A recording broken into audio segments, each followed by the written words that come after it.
कौन है कि मैं उस पर विश्वास। यीशु ने उससे कहा, तूने उसे देखा भी है और जो तेरे साथ बातें कर रहा वही है। उसने कहा, हे प्रभु, मैं विश्वास करता हूँ, और उसे दंडवत किया। अब यीशु ने कहा, मैं इस जगत में न्याय के लिए आया, ताकि जो नहीं देखते वे देखें, और जो देखते हैं वे हंसते हो जाएं। जो फरीसी के साथ थे, उन्होंने ये बातें सुनकर उससे कहा, क्या हम भी अंधे? यीशु ने उनसे कहा, यदि तुम अंधे होते तो पाप ही न करते, परंतु अब कहते हो कि हम देखते हैं, इसलिए तुम्हारा पाप बना रहता है। आइए साथ प्रेम परमेश्वर जो भी अपने वचन को तो यहाँ से खोलना चाहता है, तो खोल भी था, ताकि वचन क्या है नहीं अपने जीवन को सुन सकता है। सर, आंखों से सुना, मंडली बात।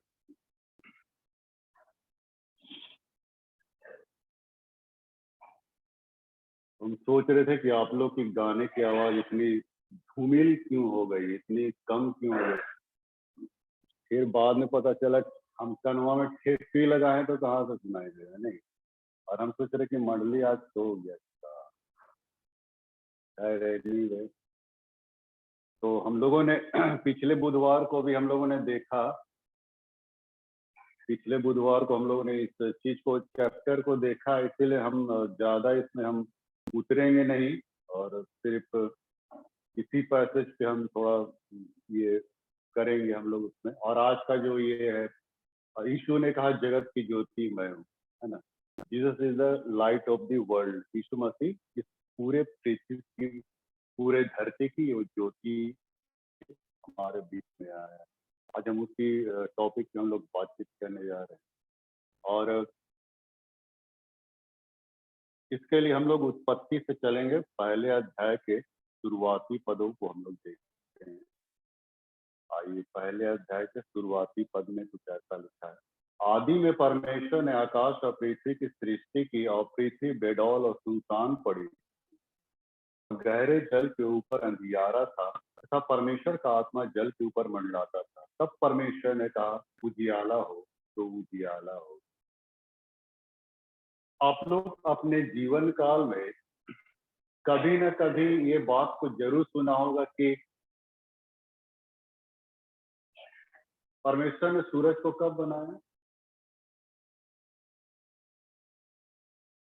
बाइबल खोल के बताइए, खोल के बताइए कोई है? हाँ, कब बनाया? देखिए देखिए, धुएं पर है। फिर मारिए, फिर मारिए, ढेला मारिए, अंदाजी लगवे करेगा। पहला चना सूरज के पद,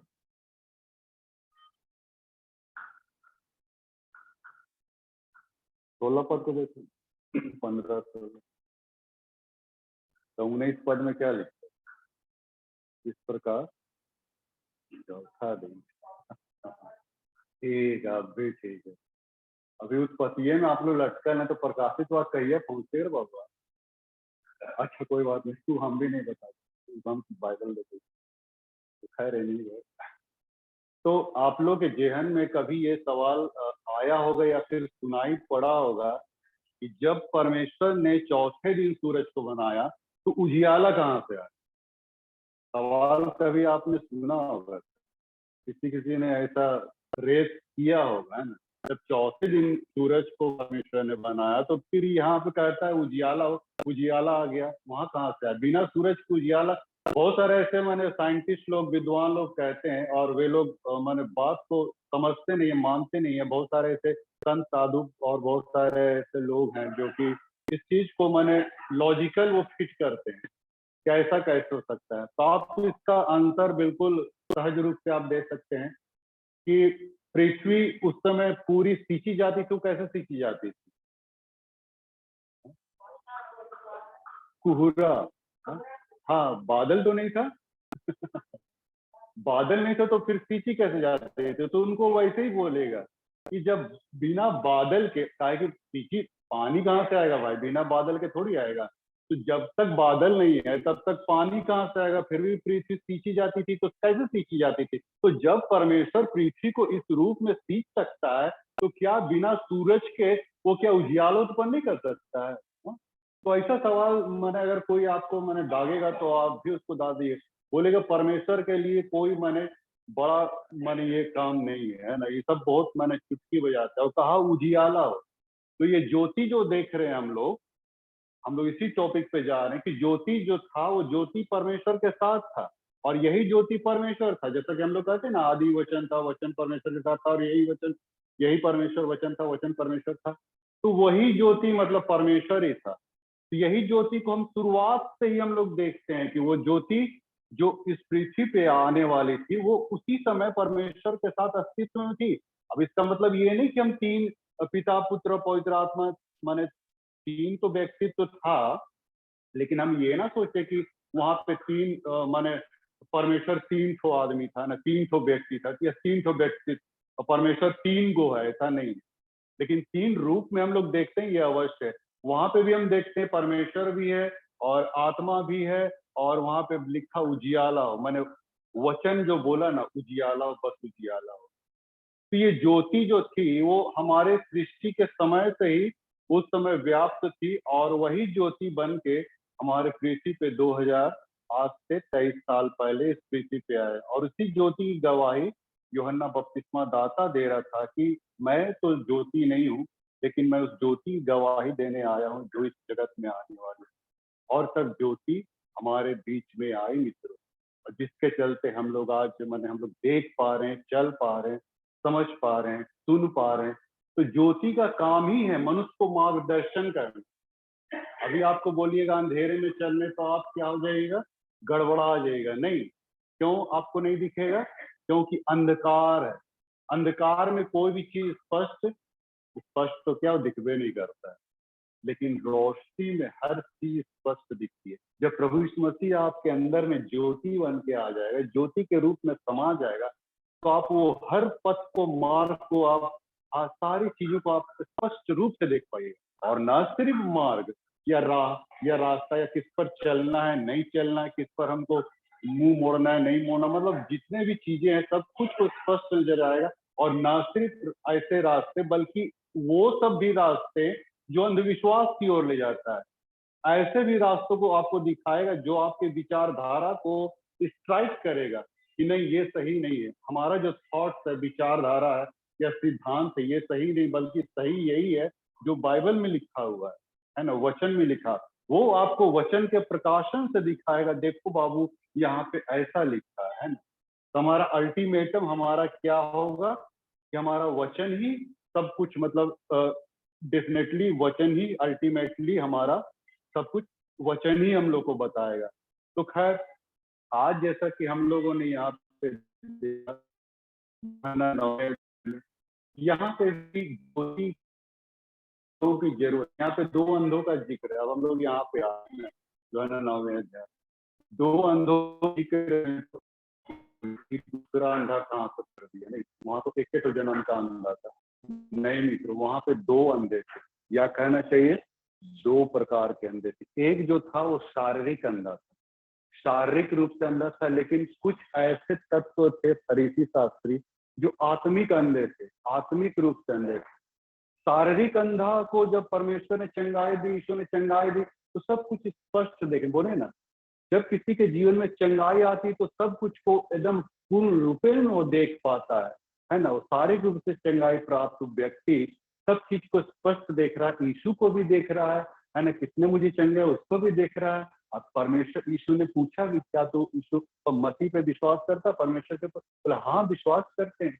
उसने विश्वास भी किया, ना सिर्फ यीशु को देखा बल्कि विश्वास भी किया।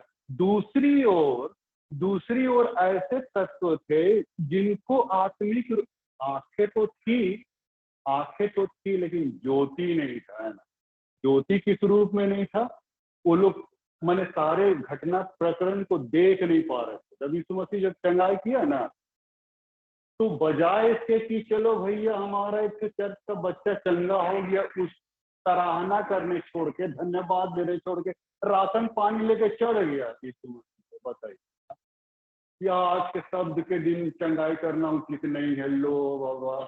हाँ, कहाँ ऐसा विचारधारा के लोग भी पाए जाते हैं भैया।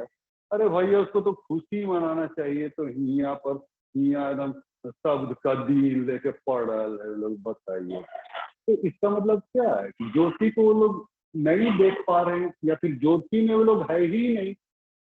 अरे बाबा, शब्द का दिन परमेश्वर ने बनाया और कहा कि उस दिन तुम मैंने विश्राम करना और मेरे नाम के निमित्त तुम आराधना करना, महिमा देना। यही ना परमेश्वर कहा था। ये तो नहीं कहा था कि तुम मैंने बिल्कुल कुछ कर बे मत, तो एक का भी नहीं था। एसडीए मिशन है ना, खूंटी में है, बरियातू में, 7 डे एडवेंटिस्ट, उन लोग शनिवार को खाना नहीं बनाता है, खाना भी नहीं बना, शुक्रवारे को बना लो, ताकि परमेश्वर बोला कि शनिवार को कोनो काम नहीं करना है भैया। तो ऐसा करके उन लोग खानवों ने बनाता, बताइए ना। शुक्रवारे को बना लेता, शनिवार को खाता।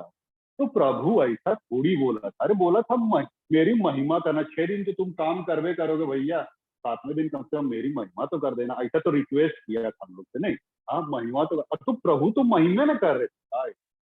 एक अंधे को चंगाई देके परमेश्वर की महिमा को ही ना वहां पे प्रकट किया। हा?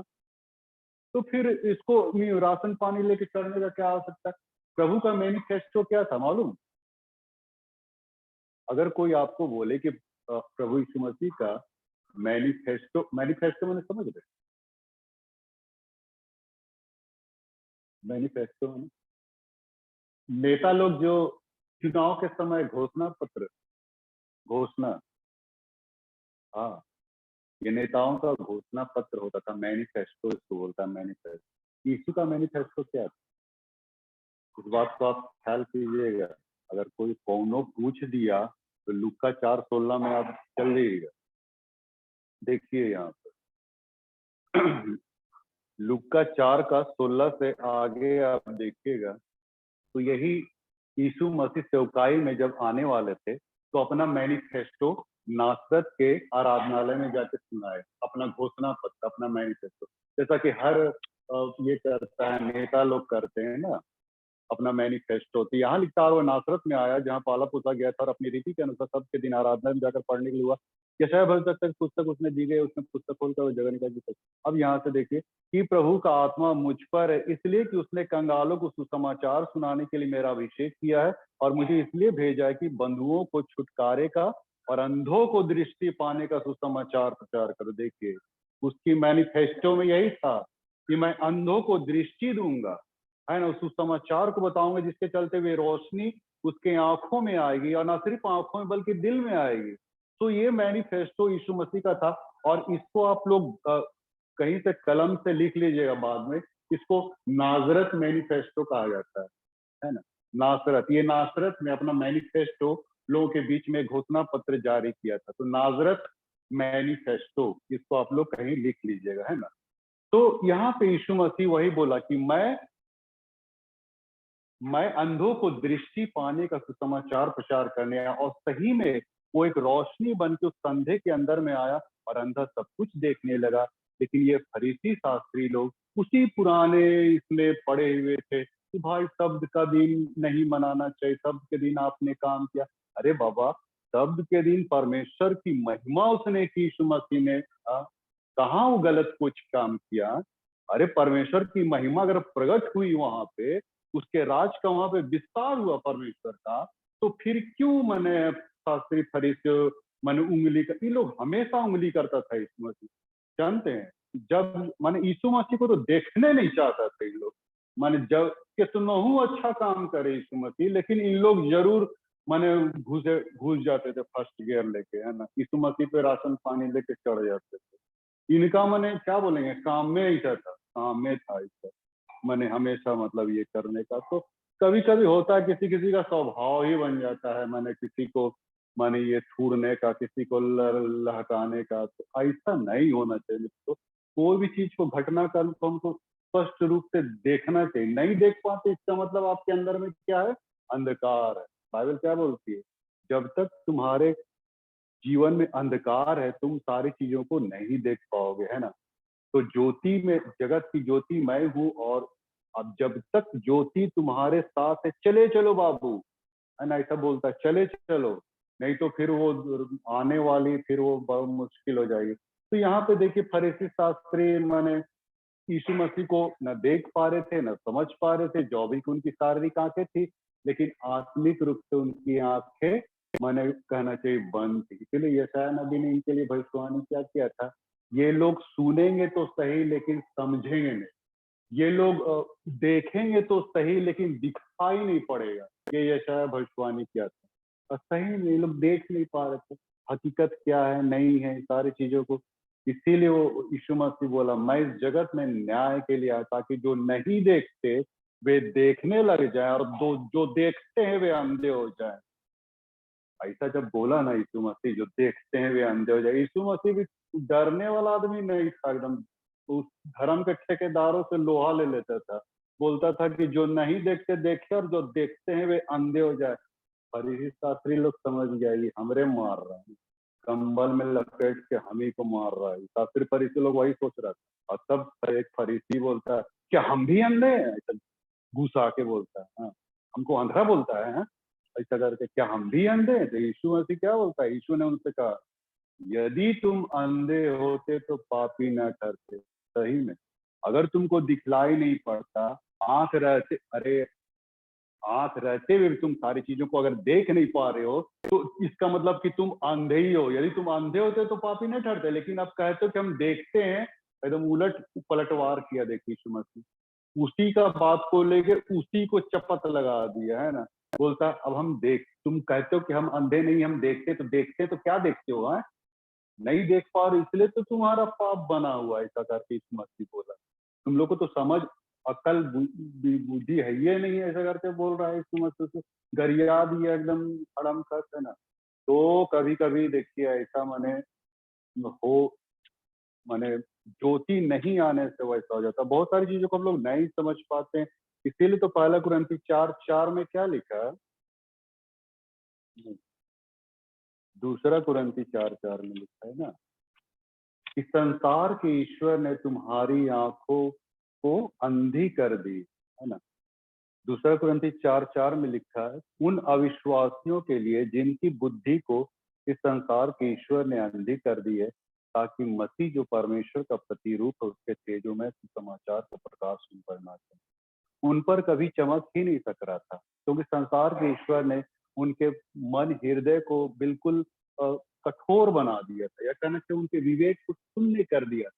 समझने बूझने की शक्ति नहीं थी, जो भी कि वे लोग पढ़े लिखे थे, बावजूद इसके पढ़ने लिखने से कोई ज्ञानी नहीं बन जाता। ज्ञानी इस बात में बनता है कि हम परमेश्वर के महिमा को अपने जीवन में कितना हम देख पाते हैं, जैसे कि वो अंधा देख पाया। तो ये लोग भी देख नहीं पा रहे थे, और शब्द के दिन को लेकर नियम कानून लेके पढ़ गए। लेकिन जानते हैं दूसरा कुरिन्थी 3:14 को आप पढ़िएगा, वहां पे लिखता है परंतु वे मतिमंद हो गए हैं। ये ऐसे लोगों के विषय में बताया जा रहा है, परंतु वे मतिमंद हो क्योंकि आज तक पुराने नियम के पर्दे से उनके हृदयों पर वही पर्दा पड़ा रहता है, पर वह मसीह में उठ जाता है। या मित्रों, वो जो शास्त्री फरीसी थे पुराने नियम का हवाला देके कह रहे थे कि पुराने नियम में तो ऐसा लिखा शब्द का दिन को नहीं मानना चाहिए, लेकिन मसीह क्या बोलता है, मैं व्यवस्था को डिलीट करने नहीं लेकिन उसको पालन करने के लिए आया। और वही पालन वो कर रहा था, और करके एक नए अंदाज में उसने इस चीज को निकाला कि एक अंधे को शब्द के दिन जिला उठ के उसको मैंने उसकी आंखों पे रोशनी दे के वो बताना चाह रहा था कि शब्द का दिन मनुष्यों के लिए बनाया गया, ना कि मनुष्य शब्द के दिन के लिए, है ना। मैंने इस चीज को रोशनी के रूप में लोगों के जीवन में बताना चाह रहा था, ताकि लोग सही रूप से समझ जाए कि मनुष्य नियम जो बना, नियम मनुष्य को बनाता कि मनुष्य नियम को बनाता, कौन बनाता है? मनुष्य ने नियम को बनाया कि नियम ने मनुष्य को बनाया? मनुष्य ने बनाया। तो बड़ा कौन हुआ, बनाने वाला या बना हुआ? बड़ा, हाँ मनुष्य बड़ा। तो जब मनुष्य नियम बना सकता है तो मनुष्य नियम को तोड़ भी सकता है। तोड़ने का, और यीशु मसीह यहाँ पे तोड़ नहीं रहा था लेकिन फुलफिल कर रहा था, पूर्ण कर रहा था। तो बड़ा मनुष्य ना कि नियम, है ना। नियम को हम ज्यादा तवज्जो ना दे, मनुष्य को हम तवज्जो दे। यीशु मसीह ने भी वही किया। नियम ज्यादा बड़ा नहीं था शब्द का दिन, लेकिन उस व्यक्ति का जीवन जो बचपन से देख नहीं पा रहा था, आज उसकी आंखें खुल गई तो उनको लगा, झाल लगने लगा। इस चीज को वो बता रहा कि तुम आज तक पुराने नियम को पढ़ते समय उनके हृदय में वही पर्दा पड़ा रहता, पर मसीह में उठ जाता है। इसीलिए तो देखिए मित्रों, बाइबल दो नियमों में क्यों बांटा गया? अगर बाइबल में पुराना नियम और नया नियम दो भागों में बांटा गया तो जाहिर है कि उसमें कुछ तो होगा, ऐसे तो नहीं बांट गया।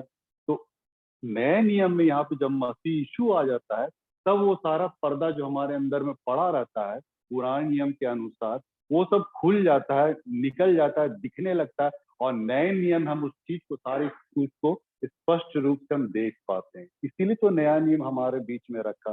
कई लोग इस पुराने नियम और नए नियम में डिफर नहीं कर पाते। इसलिए डिफर नहीं कर पाते थे क्योंकि ज्योति उनके अंदर में अभी तक आई नहीं। अगर ज्योति आती तो इस नए नियम के स्पष्ट में यीशु मसीह को स्पष्ट रूप से आप देख पाते कि यीशु मसीह क्यों इस पृथ्वी पे आया। बाइबल कहती है कि आत्मा की वाचा और भी तेजों में क्यों न ठहरेगी, क्योंकि जब दोषी ठहराने वाली वाचा, वो व्यवस्था वाली वाचा, वो व्यवस्था जबकि इतनी तेजोमय थी, तो जो आत्मा की वाचा थी यानी यीशु मसीह के, दूसरा कुरिन्थी 3 अध्याय के 8-9 पद में, तो आत्मा की वाचा, धर्मी ठहराने वाली वाचा, तो वो और भी तेजोमय क्यों ना होगी। तो वो जब आई, तब 15 पद में, दूसरा कुरिन्थी 3:15 में लिखता, आज तक जब कभी मूसा की पुस्तक पढ़ी जाती तो उनके हृदय पर पर्दा पड़ा रहता, परंतु जब कभी उनका हृदय प्रभु की ओर फिरेगा तब वह पर्दा उठ जाएगा। और प्रभु जब आपके जीवन में आएगा तब आप सब कुछ एकदम स्पष्ट रूप से, आप माने सब कुछ को आप देख सकिएगा। पुराना नियम नया नियम क्या है नहीं है, सब कुछ को इस रीति से वो देख पाएगा। तो शास्त्री फरीसी लोग के अंदर अंधकारे भरल था तो कहाँ से दिखेगा, है ना? उन लोग के अंदर ज्योति नहीं आ रहा था। ज्योति काहे को आएगा? हम लोग कभी कभी इतना दिमाग को, मन को कठोर कर लेते कि ज्योति को हम लोग अपने जीवन में आने नहीं देते। इसीलिए तो बोलता है कि ज्योति अब थोड़ी देर तुम्हारे बीच में, जब तक ज्योति तुम्हारे साथ है तब तक चले, ऐसा ना हो कि अंधकार तुम्हें आ घेरे। जब तक ज्योति तुम्हारे साथ है, ज्योति पर विश्वास करो कि तुम ज्योति के संतान हो। आगे लिखता है, मैं जगत में ज्योति होकर आया ताकि जो कोई मुझ पर विश्वास करे वो अंधकार में न रहे। यूहन्ना 12 अध्याय में हम लोग पढ़ रहे, ये प्रभु पूरी रीति से ज्योति को यहाँ पे सबमिट किया है। यहाँ पे एक और पद को मैं पढ़ देता हूँ, यूहन्ना 15:22 में, जस्ट इसी टाइप का, यदि तुम अंधे हो तो पापी न ठहरते, परंतु अब कहते हो कि हम देखते हैं इसलिए तुम्हारा पाप बना रहता है। जस्ट लाइक 22 पद में भी लिखता है, यदि मैं ना आता और उनसे बातें ना करता तो वे पापी न ठहरते, परंतु अब उन्हें उनके पाप के लिए कोई बहाना नहीं है ना। अब कौनो बहाना नहीं चलेगा रे बाबू, ऐसा करके यीशु मसीह बोल दिया, चूंकि हम आए हैं, अब विश्वास नहीं करोगे तो पापी ठहर जाओगे, है ना। और हम आए हैं तो तुमको ये कहने का अवसर ही नहीं मिला कि प्रभु हमने कब तुझको देखा, है ना, कब तुझसे मुलाकात की। इसी को तो बोलता है ना बाइबल कि पृथ्वी का अंत कब होगा, जब सुसमाचार पूरे सर्वत्र दुनिया में फैल जाएगा, तब पृथ्वी का अंत आएगा। मैंने किसी को कहने का मौका नहीं मिला कि प्रभु मैंने आपके वचन को नहीं सुना, आपको कभी देखा नहीं, आपको किसी को कहने का मौका ही नहीं देगा। इसीलिए वो कहता है कि अगर मैं ना आता और बात नहीं करता तो तुम्हारे पास, मैंने अब तुम्हारे पास कोई मैंने ये नहीं, आनाकानी करने का कोई ये नहीं। तो यीशु मसीह वहां पे यही बताना चाहता है कि देखो, ज्योति जब तक है तुम्हारे बीच में है, चले चलो। लेकिन हम लोग ज्यादातर, हम लोग अंधकार ही को हम लोग ग्रहण करते हैं। बाइबल का परमेश्वर तो यही लिखता है ना, यूहन्ना 30 अध्याय में, उसके 19 पद में, और दंड, यूहन्ना 3:19 में लिखता है, दंड की आज्ञा का कारण यह है कि ज्योति जगत में आई और मनुष्यों ने अंधकार को ज्योति से अधिक प्रिय जाना। उनको ज्योति से अधिक प्रिय जाना अंधकार को। क्यों भाई? क्योंकि उनके काम बुरे थे। जितने काम बुरे होते हैं वो हमेशा अंधकार में किए जाते हैं। वे ज्योति में हम लोग आना नहीं चाहते हैं, क्योंकि अगर हम ज्योति में आएंगे तो हमारे सारे काम क्या हो जाएंगे? प्रकट हो जाएंगे। बाइबल यही लिख रहा है। हम ज्योति में, क्योंकि जो कोई बुराई करता है वो ज्योति से बैर रखता है, ज्योति के निकट नहीं आता, ऐसा ना हो कि उसके कामों पर दोष लगाया जाए। परंतु जो सच्चाई पे चलता है वह ज्योति के निकट आता, उसके लिए वो डरता नहीं है मित्रों। जो सच्चाई पे आप चलिएगा, आप ज्योति के निकट आने से घबराइएगा नहीं, लेकिन जहां अंधकार में रहिएगा, अंधकार में चलिएगा, आप ज्योति में आने से आपको डर लगेगा, क्योंकि ज्योति आपके सारे चीजों को वो खोल के रख देती है। ऐसा तो है हमारा प्रभु, एक ज्योति के रूप में हमारे बीच में आया। लेकिन मित्रों, कब तक हम ढिठाई का वातावरण में हम जीते रहेंगे मित्रों? नहीं, अब वो सबको एकदम बिल्कुल छोड़ दीजिए, ज्योति को अपने जीवन में आने दीजिए, है ना? ज्योति जैसे ही आपके जीवन में आएगा, आपके सारे त्रुटियों, बुराइयों को, अंधविश्वासों को, विचारधारा को, सिद्धांत को, सब कुछ को बदल के रख देगा।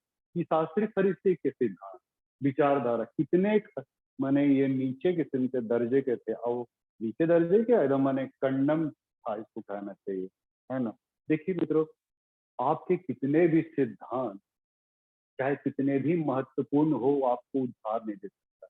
कितनी भी रीति विधियां, कितने भी अच्छे क्यों ना हो, धर्म धर्म धर्म ये माने धार्मिकता लिए हुए क्यों ना हो, है ना, रीति विधियां हो, परंपराएं कितनी भी पुरानी, कोई उद्धार नहीं दे सकता है। ये सारी चीजें माने कितने भी सिद्धांत खरे क्यों ना हो, कोई उद्धार नहीं दे सकता। उद्धार सिर्फ एक ही व्यक्ति देगा आपको, और वो है ज्योति। तो सिद्धांत, नियम, रीति विधि, परंपरा, भैया उस सबको शाखा में छोड़ दीजिए रे बाबा। कब तक उसको लपेट के चलिएगा? रह जाइए कोल्हू का बल जैसा एक ही जगह घूरते रह जाइएगा। तो उस सबको बिल्कुल डिलीट कीजिए। पौलुस कहता है कि अब हम आगे की ओर हम लोग बढ़ चले मित्रों, रोशनी में हम लोग चले चले, क्योंकि अंधकार घिरने वाली है। हाँ मित्रों, बाइबल वैसे ही लिखता है ना, अब समय बहुत निकट। ये रोमियो 13 अध्याय में, अच्छा उसको भी हम पढ़िए देते, रोमियो 13:11 में ना, हाँ 13:11 में, समय को पहचान कर ऐसा ही करो, इसलिए कि हमारे नींद से जाग उठी है, लिख दिया, क्योंकि अब नींद से जाग उठने की घड़ी हम लोग के पास आ चुकी है। तो देखिए, सुबह होने को है ना, दिन रात ढलने को, दिन निकलने पे, यीशु का आगमन होने पे, तो हम लोग अपने आप को सजग करें मित्रों। अंधकार के सारे काम ना होने पाए, ऐसी आप प्रभु से आप प्रार्थना करें। और ज्योति जब आपके जीवन में आएगी, तो आप सब कुछ स्पष्टता से आप देख सकते हैं, आप उसमें चल सकते हैं। आपके सारे विचारधारा, आपकी सारे सोच, आपके सारे सिद्धांत, आपके सारी चीजों में एक नया बदलाव आएगा, और आप यीशु मसीह को एकदम स्पष्ट वैसे ही देख पाएंगे जैसा वो है ना? पौलुस क्या कहता है, हमें दर्पण में धुंधला सा दिखता है, लेकिन एक बार हम लोग देखेंगे उसको, जब आमने सामने देखेंगे, एकदम खुल के देखेंगे, स्पष्ट देखेंगे। पौलुस को भी स्पष्ट नहीं दिख रहा था यीशु मसीह, है ना? बाइबल कहती, 1 कुरिन्थी 13:12 में है, 8, 10, 11, 12 ऐसे कुछ है। हमें दर्पण में अभी धुंधला सा दिखता है, अभी भी हम यीशु मसीह को उतना पूरा कॉन्फिडेंसली वे में हम लोग नहीं शायद देख पाए, लेकिन एक समय आएगा जब हम यीशु मसीह को देखेंगे। तो खैर, अभी जितना हम ज्योति में हम लोग बने रहें, ज्योति में आप रहिएगा, आपका आपका नजरिया यहाँ पे ऐसा जाएगा ना कि आपको एकदम स्पष्ट रूप से बहुत कुछ दिखने लग जाएगा, जिसको आपने कभी पाया नहीं ना। आपने हो सकता है 10 बार पढ़ा हो, 12 बार पढ़ा हो, 15 बार भी उस चीज को पढ़ा हो। मैंने पहले भी कहा, किसी भी इंसिडेंट को आप पढ़ते हैं, मान लीजिए उड़ाव पुत्र का तो हम लोग करते हैं 50 बार पढ़ लिए, है ना? 51वां बार पढ़िए, हो सकता है प्रभु आपको कुछ उसमें से निकाल के दे देगा। ऐसा होता है मित्र, हम मेरे साथ होता है, इसीलिए तो मैं यहाँ पे डिलीवर कर रहा हूँ सारी बातों को। मेरे साथ ऐसा होता है, अचानक सडनली कुछ ऐसे वचन निकल के बाहर आ जाते हैं। ये कहाँ से निकलता है? अपने खोपड़ी से नहीं निकलता है मित्रों, जो प्रभु दिखाता है, ये फोकस करता है। देखो, ये इस पदस्थल को देखो, है ना, ऐसा करके वहां से कुछ मने अर्ण हो जाता है। तो ये अच्छी बात है मित्रों, आप ज्योति में बने रहिए ना, देखिए कैसे आपको भी प्रभु कैसा कैसा मने बड़ा बड़ा चीज को दिखाएगा एकदम। इसीलिए तो प्रभु चाहता है कि हमारे अंदर के जो अंधकार है वो दूर होने पाए। अभी हमने फिर उत्पत्ति में लास्ट हम लोग कर दे रहे, वहां क्या लिखता है? पृथ्वी कैसी थी? बेडौल सुनसान। ये पृथ्वी किसको बोला? ये हमारे मन के हृदय को। हमारा भी हृदय एकदम बेडौल, सुनसान, बंजर पड़ा था, सूखा था। वहां पे किसी प्रकार का कोई उजियाला नहीं था, लेकिन परमेश्वर ने क्या बोला? उजियाला हो, और तुरंत उजियाला हो। वैसे ही रोशनी आपके अंदर में डालना चाहता है। आपका शरीर, आपका जीवन, आपकी विचारधारा सोच जो एकदम बेडौल और सुनसान है, सूखा है, वहां पे कुछ उपज ही नहीं है। परमेश्वर जब आपके जीवन में आएगा मित्रों, तो बेडौल सुनसान एकदम दूर हो जाएगा, उजियाला हो बोल देगा परमेश्वर आपके जीवन में। और आपका पूरा शरीर, आपकी आत्मा, आपका प्राण एकदम उजियाला, ज्योतिर्मय हो जाएगा। और आप फिर हर चीज को, आप हर पहलुओं को, हर इंसिडेंट को, हर तथ्य को आप सही रूप से आप देख पाइए, क्योंकि वो ज्योति आपको दिखाएगा, सब चीज को दिखाएगा। तो ये तो है, यीशु मसीह ज्योति इस पृथ्वी पे बन इसलिए बन के आया, ताकि मनुष्य को अंधकार में से निकाल के एक ज्योति के राह पे चलाए, ताकि उसका दूसरा आगमन हो, उस समय हम स्टैंड कर पाए। अभी अगर आप ज्योति में नहीं चलिएगा तो फिर बहुत मुश्किलात हो जाएगी, ताकि अंधकार भी गिरने वाली है, ऐसा भी सिचुएशन आने वाला है मित्रों, क्योंकि अंत का दिन है। और ये अंत के दिनों में ये बहुत ज्यादा, मतलब ये मसीहियों के ऊपर में अत्याचार, परीक्षाएं, बहुत सारी चीजें आएंगी मित्रों। इसीलिए बाइबल कहती है कि ज्योति जब तक तुम्हारे साथ चले चलो, क्योंकि अंधकार आने वाली है। और वैसे ही यीशु मसीह के साथ भी हुआ गethsemane बाद में, सारे लोग तो छोड़ के चले गए, अंधकार क्योंकि आ चुकी थी, वहाँ पूरा अंधकार में छा गया था, और यीशु मसीह को छोड़ के सब चला गया। और ऐसा आपके साथ भी हो, आपके भाई बहन, आपके रिश्ते नाते, माता पिता सब छोड़ गए, ऐसा सिचुएशन आएगा, इनकार कर जाएंगे एक दूसरे को, हम नहीं जानते भाई, आपके गले में तलवार लटका दी जाए, अब आप बोलिए हम नहीं जानते इसको, ऐसा सिचुएशन आएगा मित्र। अंधकार का बहुत साम्राज्य ऐसा मैंने घना हो जाएगा कि आदमी उससे छूट नहीं पाएगा, इतना ज्यादा मतलब। लेकिन जो ज्योति में हमेशा चलते रहेगा ना, उसके अंदर में एक सामर्थ्य मिलेगी, उसको सामर्थ्य मिलेगी, हर पहलुओं से टकराने से उसके अंदर में सामर्थ्य आ जाएगी। इसीलिए अभी से उस ज्योति को जहां तक हो सके ग्रहण करते जाइए, वचन पे निहारते रहिए, है ना, वचन को निहारिए कि परमेश्वर का स्वभाव क्या, उसकी उसकी डिग्निटी क्या, पोटेंशियल क्या, इस चीज को आप देखिए, है ना। ज्ञानी बनने के लिए मत पड़ेगा, लेकिन उसके परमेश्वर का वजूद क्या, अस्तित्व क्या, उसका स्वभाव क्या, ये सारी चीजों को जब आप देखने लगिएगा, परमेश्वर आपके अंदर वो ज्योति को भरते चला जाए, आप स्पष्ट रूप से उस रास्ते पे आप चल पड़िएगा जो परमेश्वर चाहता है। और यही तो बेडौल और सुनसान सत्यों को हटा देगा और कह देगा उजियाला हो, उजियाला हो गया। ये तो बहुत अच्छी बात है, इसलिए तो इस पृथ्वी पे आया मित्र, ताकि हर व्यक्ति जो अंधकार में भटक रहे हैं उनको उजियाला दिखाए, रास्ते को दिखाए, पथ को दिखाए, हम उसके अंदर चल पड़े। तो ऐसा तो परमेश्वर हम लोग से आपसे चाहता है। तो परमेश्वर अपने इस वजन पे आपसे आइए, प्रेम पिता, हम तेरा धन्यवाद देते हैं कि तूने आज अपनी ज्योति के विषय में तुमने आज हमें बताया पिता। सचमुच पिता, हम तो अंधकार में भटके हुए, हमने अपना अपना मार्ग ले लिया था, लेकिन तू समय की पूर्णता में ज्योति बन के इस पृथ्वी पे आज इसका गवाही यूहन्ना बपतिस्मा ने भी दिया कि मैं तो वो ज्योति नहीं हूँ, लेकिन इस ज्योति की गवाही देने आज इस संसार में आने वाला है। और तू आया पिता, और हमने हर एक के जीवन को तूने रास्ता दिखाया। हम धन्यवाद देते हैं कि तू आज भी अपने रास्तों को दिखाता है पिता। हम तुझसे गुजारिश करते हैं, हमारे मन के अंधकार को तू दूर कर और अपने ज्योति को हमारे हृदय में आने, ताकि हम स्पष्ट रूप से हम तेरे वचन के हम देखे चले और उसी से हम बने रहने पाए। यही हमारे लिए बहुत बड़ी सौगात हो। छोटी सी प्रार्थना, इसी के नाम